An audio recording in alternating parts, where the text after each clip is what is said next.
And thanks for joining me, everyone. So, why do they hate Donald Trump so much?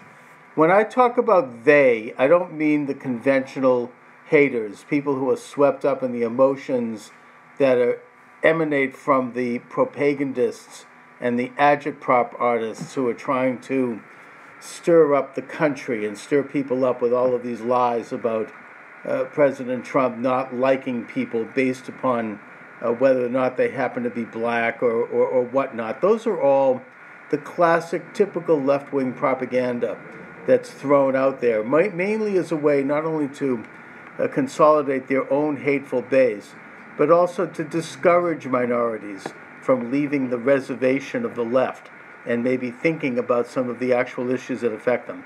I'm not talking about that. That's a given. I'm also not talking about the conventional partisan politics either. Of course, the Democratic Party is going to hate Trump because he's a Republican, and they're going to try to attack him with this kind of stuff, or they're going to try to undermine him. That's fine. That's natural. I'm talking about the more profound reason why they hate Trump, the less obvious reason why they hate Trump, and that is the reasons that are part of what has been euphemistically called the Eastern Seaboard Liberal Establishment, and that includes liberal Republicans. It includes people, internationalists around the globe. It includes the top 1% wealthiest people in this country, whether they be a Democrat or Republican. Frankly, most of them are Democrats. They hate Trump for several reasons, but there are two I'll identify. The first is that Trump believes in national sovereignty, a concept that they despise and that they fear. And it's a natural thing. It's a progressive thing. He believes that a nation, in this case our nation, the United States, but it could apply to any sovereign nation, it puts its own interests first. It puts the interests of its own people before any other people. It exercises the right to maintain the best possible situation for its own citizens and for their lives and destiny. In other words, it exercises all of the basic functions of sovereignty, and that includes who comes into the national home and who doesn't.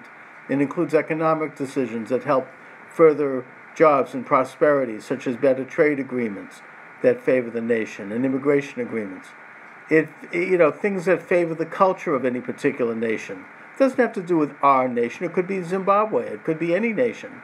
Every nation retains the right to do this, and yet this is what the left despises, because they're internationalists. They believe in the one world ad colony.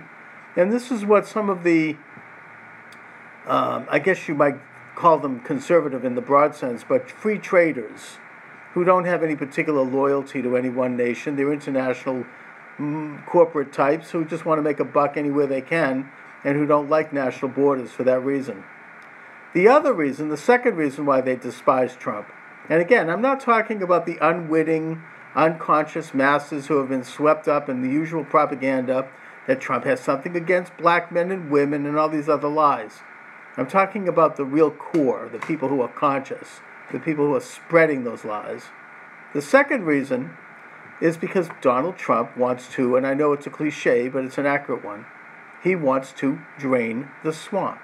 He wants to disempower the dark state.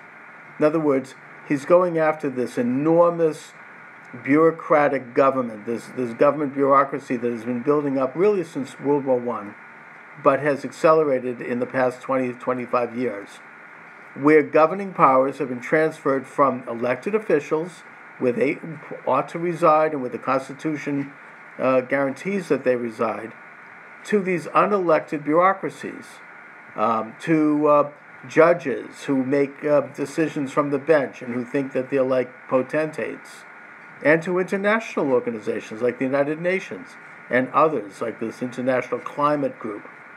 President Trump is taking power away from them, and he's returning it to the sovereign people of the United States. And that's why they want to get him. And that's why they're spreading these lies. So I would suggest to my listeners here, whether you're liberal or conservative, Democrat or Republican, think about your own life, think about your own future, think about what is really a democratic approach, which is the establishment of a nation that protects your interests first and that of your family and that of your future. Anyway, thanks for watching, everybody.